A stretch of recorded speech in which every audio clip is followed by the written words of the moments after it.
स्वागत है बच्चों आपका अपने YouTube चैनल प्रिपेज पर। आज की इस वीडियो में हम लखनवी अंदाज पाठ के बारे में पढ़ेंगे। लखनवी अंदाज जो पाठ है इसको लेखक ने व्यंग्यात्मक संस्मरण का नाम दिया है। व्यंग्यात्मक संस्मरण संस्मरण एक ऐसी विधा है जिसमें कोई भी लेखक अपने अनुभव की भी घटना का जिक्र करता है। वैसे तो ये जो कहानी ये संस्मरण है, इसको लिखने के पीछे का उद्देश्य लेखक का ये था, उनको ये साबित करना था कि बिना कथ्य और कथानक के, बिना किसी विचार के, जो ये बाकी लेखकों द्वारा एक नियम चलाया गया था कि जब तक हमारे पास कोई विचार ना हो, कोई कहानी लिखने के लिए हमारे पास कथ्य ना हो, कथानक ना हो, तो हम कोई रचना नहीं लिख सकते हैं।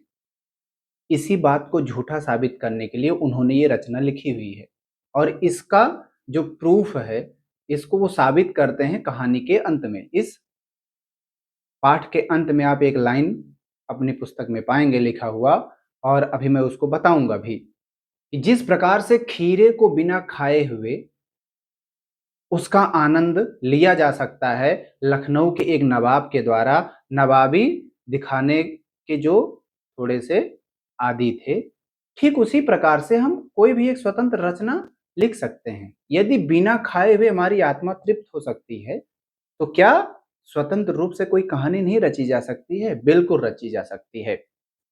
इसी को बताने के लिए उन्होंने ये लखनवी अंदाज पाठ लिखा था। ठीक, लखनवी अंदाज जो पाठ का शीर्षक दिया गया, इसीलिए पाठ का शीर्षक भी दिया गया। पहले इस पर चर्चा कर लेते हैं। लखनवी का मतलब होता है लखनऊ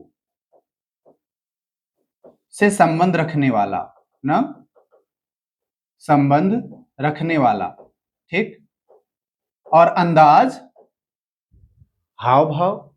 इसका मतलब ये हुआ पाठ का जो शीर्षक है, इसलिए इसका शीर्षक दिया गया कि पूरे पाठ में किसी ऐसे व्यक्ति का जिक्र किया गया है जो कि लखनऊ से संबंध रखने वाला है और उसके जो हाव भाव हैं वह लखनऊ के नवाबों की तरह हैं, इसीलिए। ठीक, अब बात करते हैं बात क्या है पूरी कहानी में।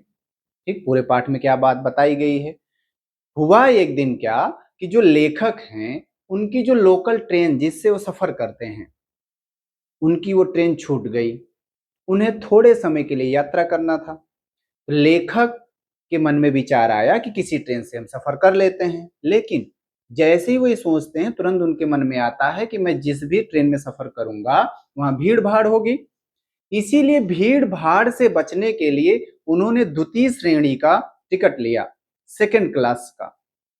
जब वो ट्रेन में चढ़ते हैं उनको ये उम्मीद होती है कि जो ट्रेन है, जब हमने सेकंड क्लास का टिकट लिया है तो उसमें भीड़ कम होगी, लेकिन होता इसके विपरीत है, भीड़ खचाखच थी। किसी तरह वो बैठते हैं, सीट मिलती है। सीट पर बैठने के बाद वो देखते हैं कि उनके सामने एक सज्जन बैठे हुए हैं। जो सज्जन बैठे हुए हैं उनके हाव भाव को देख करके ऐसा प्रतीत हो रहा था कि जैसे ये लखनऊ के किसी राजघराने से, किसी नवाब के घर से संबंध रखते हों। उनका तौर तरीका ऐसा ही था। इसी बात को लेकर के वो पूरी कहानी लिख डाले। वैसे लेखक के मन में था भी यही, क्योंकि उन्हें अपने लिए एक कंटेंट चाहिए था, उन्हें कथ्य और कथा, उन्हें कहानी लिखनी थी। इसीलिए उन्होंने ट्रेन के खिड़की वाले साइड का चुनाव किया था कि जिससे कि मैं प्राकृतिक दृश्य को देखता रहूं और देखते हुए अपनी कहानी को आगे बढ़ाऊं।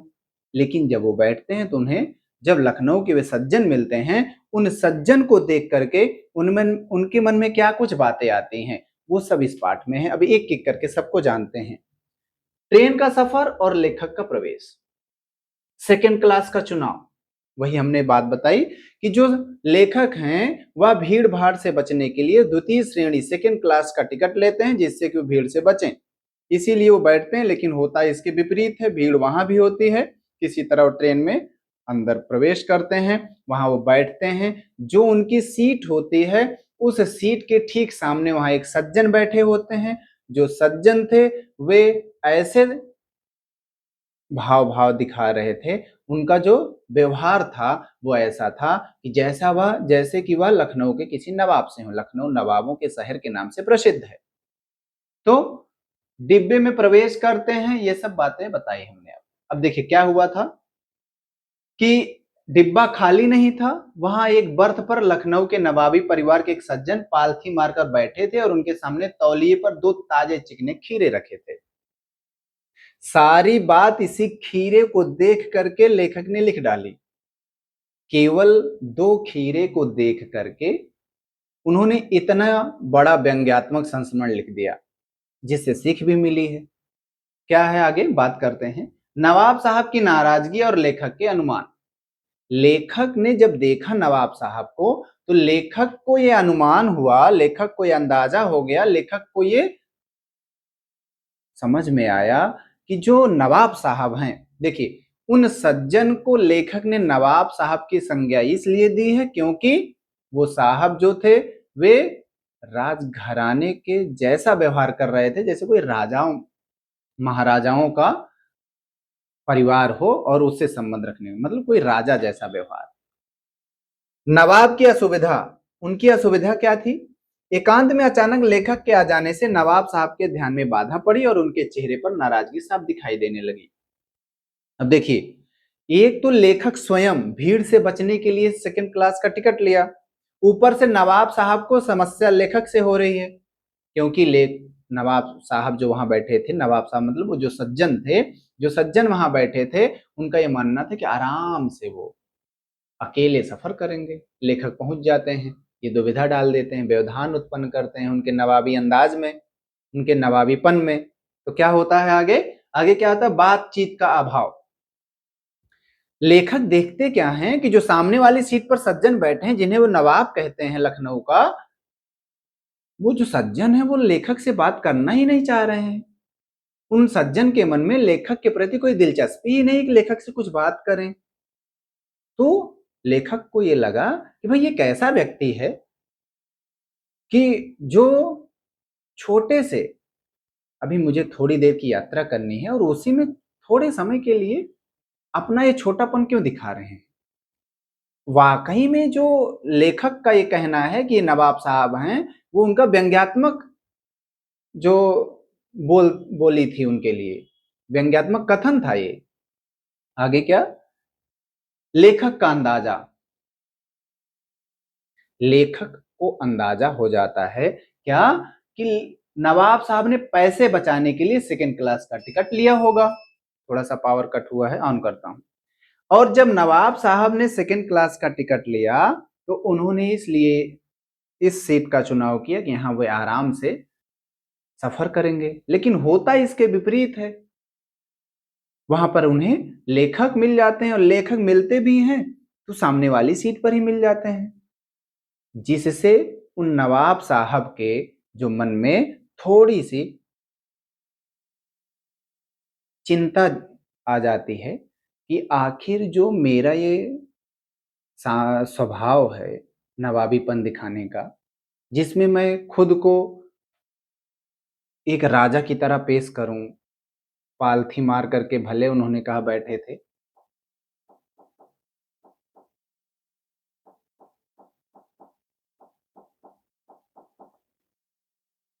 यहीं से पूरी कहानी जो है वो दूसरा रूप ले लेती है। लेखक को लगता है कि इनका जो व्यवहार है वो बनावटीपन का है, क्योंकि 2 खीरे दिखा करके, खीरे को केवल दिखाना, उसको खाना नहीं, और फिर वो खीरा ही तो है। आप उसको ऐसे कर रहे हैं जैसे कि आपने उसको बहुत कीमती वस्तु मान लिया हो। भाई खीरा तो जो लेखक है उसने भी देखा होगा, ऐसा तो है नहीं कि लेखक ने कभी खीरा नहीं खाया है। लेकिन उनका व्यवहार कैसे था? जैसे कि लेखक खीरे को देख करके ललचा रहा हो, और वो करते भी ऐसा हैं। वो खीरे को खूब अच्छे से तैयार करते हैं खाने के लिए, लेकिन केवल दिखाने के लिए कि सामने वाला जो है वह उनसे बोले, बात करे, इसके लिए खीरे को खाते नहीं हैं।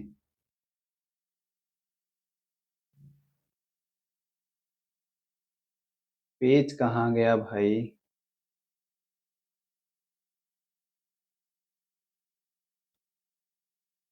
थोड़ा सा पावर कट होने की वजह से डिस्टरबेंस क्रिएट हो जाता है ना, तो समस्या हो जाती है ऐसे।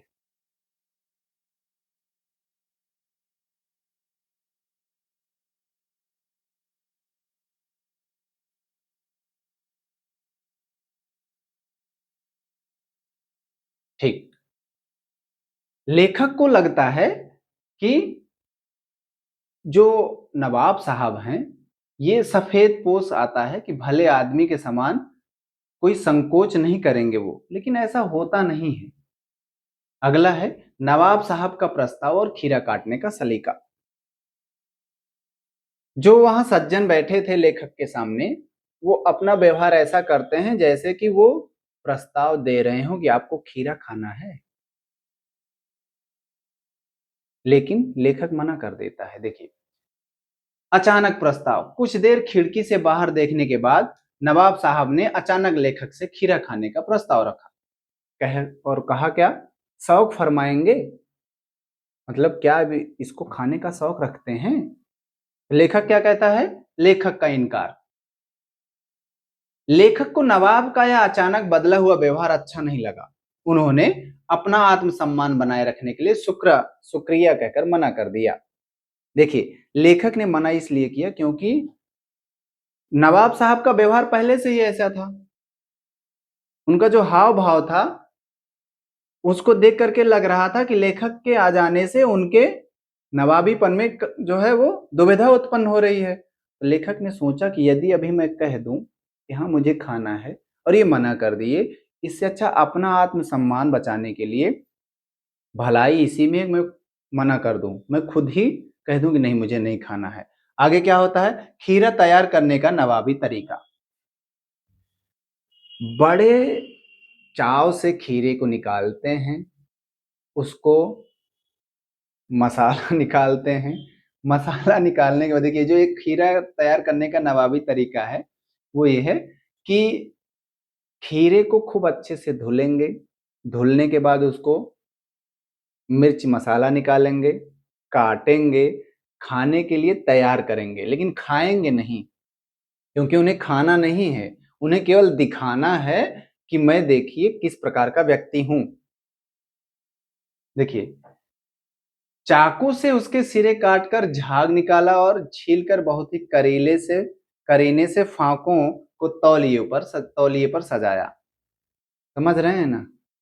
मतलब केवल दिखाने के लिए। देख रहे हैं, चाकू से उनके सिरे को काटा खूब चाव से। अगला क्या है? मसाला छिड़कना। मसाला छिड़कते हैं केवल दिखाने के लिए ना। अभी देखिए, फेंक भी देंगे, खाएंगे भी नहीं। अगला क्या है? मुंह में पानी आना और लेखक का दूसरा इनकार। अब नवाब साहब जो थे वो मन ही मन सोच रहे थे कि मैं थोड़ा सा इशारा करूं और जो लेखक सामने बैठे हैं ये एक बार कह देते कि हाँ मुझे भी खाना है और मैं इनको एक खीरा दे दूं। ठीक। देखिए, वहां उनको दिखाना ये था कि खीरा वो खाएंगे नहीं, वो केवल खीरा जो है लेखक के लिए तैयार रखे हैं। उन्हें अपना थोड़ा सा सामंतवादी का परिचय देना था, सामंतीपन का, मतलब वो राजाओं जैसा व्यवहार करना था। तो उन्होंने क्या किया कि ललचाता मन। लेखक ने जैसे देखा कि खीरे को खूब अच्छे से धुले, तैयार किए, काट करके तौलिए पर रखे, मिर्च मसाला निकाल कर रखे, लेखक ने देखा कि ये सब करने के दौरान उनका जो मन है वो उनका मुंह पानी से भर गया। मतलब उनके मन में लालसा है कि वो खीरे को खा लें अब, लेकिन खाते नहीं है। आगे क्या होता है? दोबारा प्रस्ताव। फिर से उन्होंने कहा, सज्जन ने, जिनको लेखक नवाब कहते हैं, कि क्या खाएंगे? लेखक ने मना कर दिया। लेखक ने मना कर दिया। यहीं से उनके राजाओं वाला जो व्यवहार है ना, जो सामंतीपन है ना, उसको ठेस लग जाती है।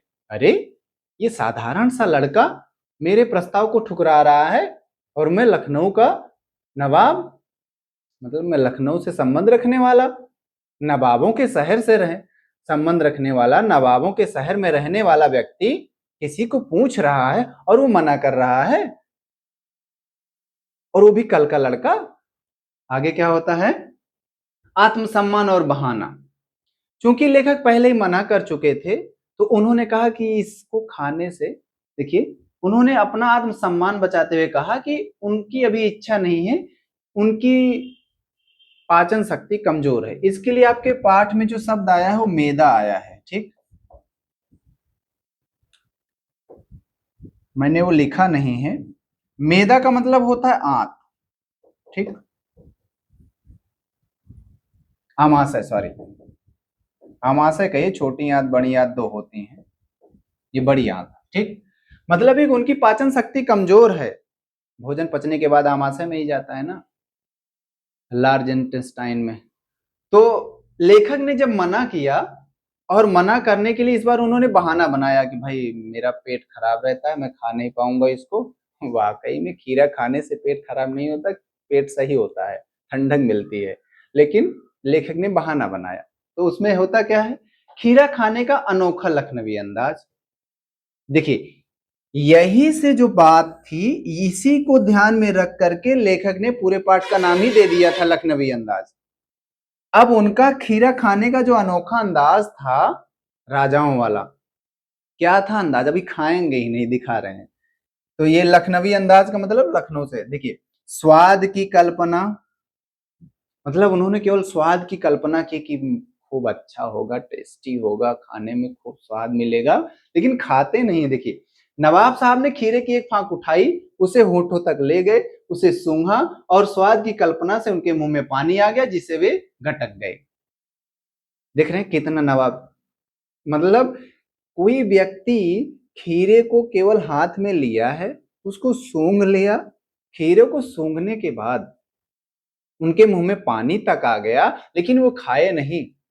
अब करेंगे क्या? खिड़की से बाहर फेंक देंगे, और बाहर फेंकने के बाद खूब बढ़िया, जैसे कोई खाने के बाद पेट भर जाने के बाद पेट भर जाए और खूब अच्छी वाली डकार ले कि गले तक खा लिए हैं, आह आनंद आ गया, ऐसा वाला नाटक करेंगे वो ना। क्या होता है? खिड़की से बाहर फेंकना।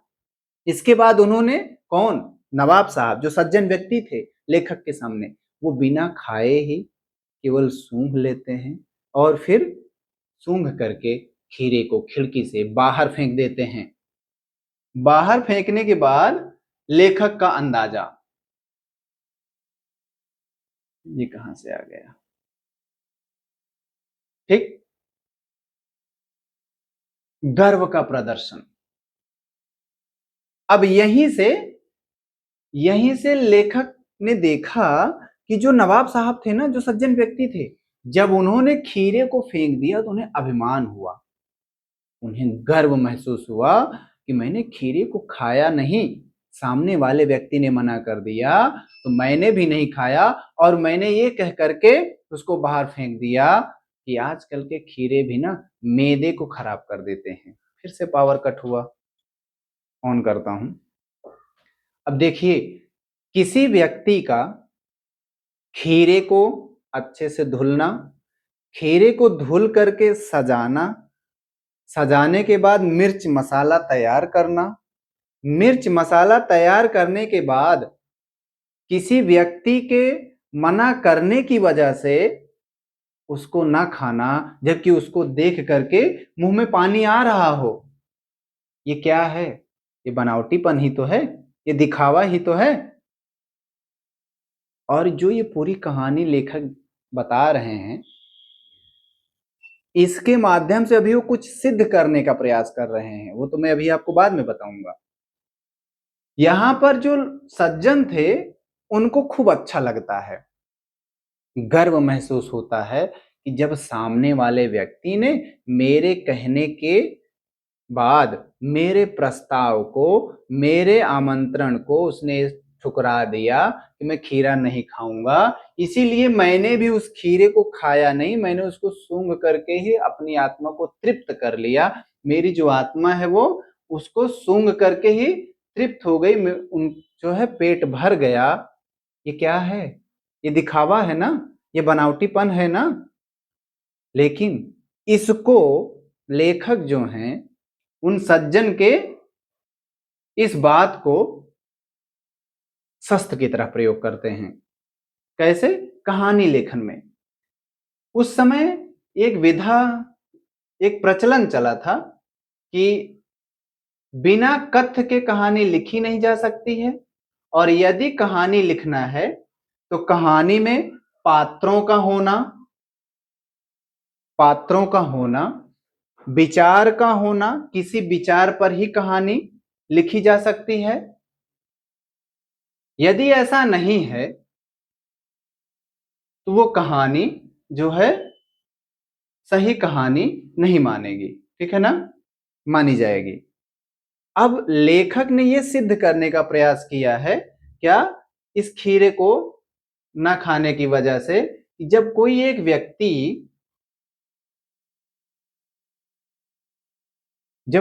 व्यक्ति जिसने खीरे को केवल सूंघ करके उसका स्वाद कर लिया हो, रसास्वादन ले लिया हो, उसने खीरे को केवल सूंघा, केवल देखा, उसके बाद उसके मुंह में जो पानी आया उसी से उसकी आत्मा तृप्त हो गई, उसी से उसको खीरे का स्वाद मिल गया। यदि ये संभव है तो बिना कहानी के, बिना विचार के, बिना पात्रों के, बिना कथ्य के, बिना कथानक के एक कहानी लिखी जा सकती है। जिस प्रकार से बिना खीरे को खाए आत्मा तृप्त हो सकती है, ठीक उसी प्रकार से बिना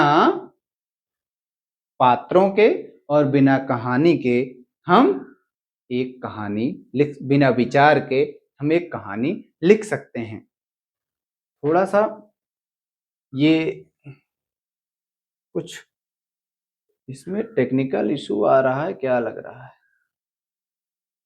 ना, देखता हूं क्या समस्या है। बाकी पूरे पाठ में यही बताया गया है। थोड़ा सा पावर कट हुआ था जिसके लिए डिस्टरबेंस हुआ, उसके लिए सॉरी। फिर से वही बात दोहराऊंगा कि जब लेखक को ये दिखा कि बिना खाए ही, बिना खीरे को खाए केवल सूंघ कर उसका स्वाद लिया जा सकता है, तो क्यों ना बिना पात्रों के, बिना विचार के कहानी लिखी जा सकती है। यहीं से उनको ये बात समझ में आती है और इसी को देख करके वो पूरी ये कहानी लिख डालते हैं। ये पूरा व्यंग्यात्मक जो संस्मरण है इसको ये उसको लेखक रचना का रूप दे देते हैं। और क्या है, डकार आना और लेखक को नई कहानी का विचार। काल्पनिक तृप्ति की डकार, खीरे को सूंघकर फेंकने की इस प्रक्रिया से नवाब साहब थक कर लेट गए। तभी उनके पेट से भरपेट खा लेने जैसी एक जोरदार डकार की आवाज आई, जबकि वो बनावटीपन था, उन्होंने केवल दिखाने के लिए डकार लाई। नवाब का तर्क, इसके पीछे वो तर्क देते हैं नवाब साहब जो सज्जन थे, क्या, कि खीरा लजीज तो होता है, स्वादिष्ट होता है, लेकिन मैदे पर बोझ डाल देता है जो आसानी से पचता नहीं है। लेखक के ज्ञान चक्षु खुलना, इसी को देख करके लेखक को एक नई आइडिया मिलती है, एक नया विचार आता है और वो इस पूरी कहानी को लिख डालते हैं। क्या है, इसको मैं ऐसे दोहराऊंगा कि लेखक के मन में विचार आया कि जब केवल खीरे की सुगंध और स्वाद की कल्पना से पेट भर सकता है और डकार आ सकती है, तो बिना विचार, बिना घटना और बिना पात्रों के केवल लेखक की इच्छा से नई कहानी क्यों नहीं लिखी जा सकती। यह लेखक का कहानी की रचना प्रक्रिया पर एक गहरा व्यंग है, क्योंकि उस समय एक प्रथा चल गई थी, काफी लेखकों का मत था, विद्वानों का, कि बिना विचार, बिना घटना, बिना पात्रों के एक कहानी को नहीं लिखा जा सकता। लेकिन लेखक का मानना यह था कि नहीं, ऐसा हो सकता है, हम स्वतंत्र रूप से किसी भी कहानी को लिख सकते हैं, उसको एक रचना का रूप दे सकते हैं और वो हमारे लिए स्वतंत्र रूप से पढ़ने के लिए भी सही होगी।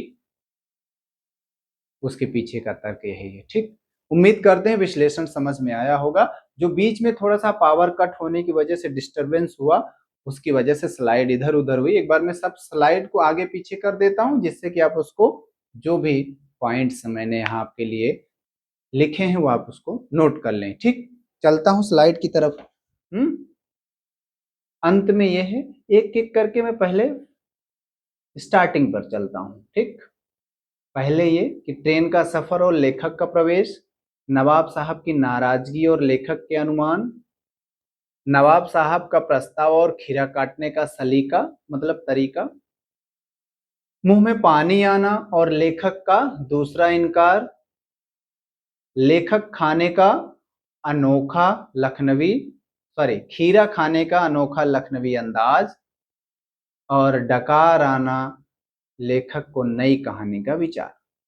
ये उम्मीद करते हैं ये विश्लेषण आपको समझ में आया होगा और इसको आप पढ़ते रहिए, दोहराते रहिए। मिलता हूं फिर आपसे अगले वीडियो में, तब तक के लिए आपको धन्यवाद।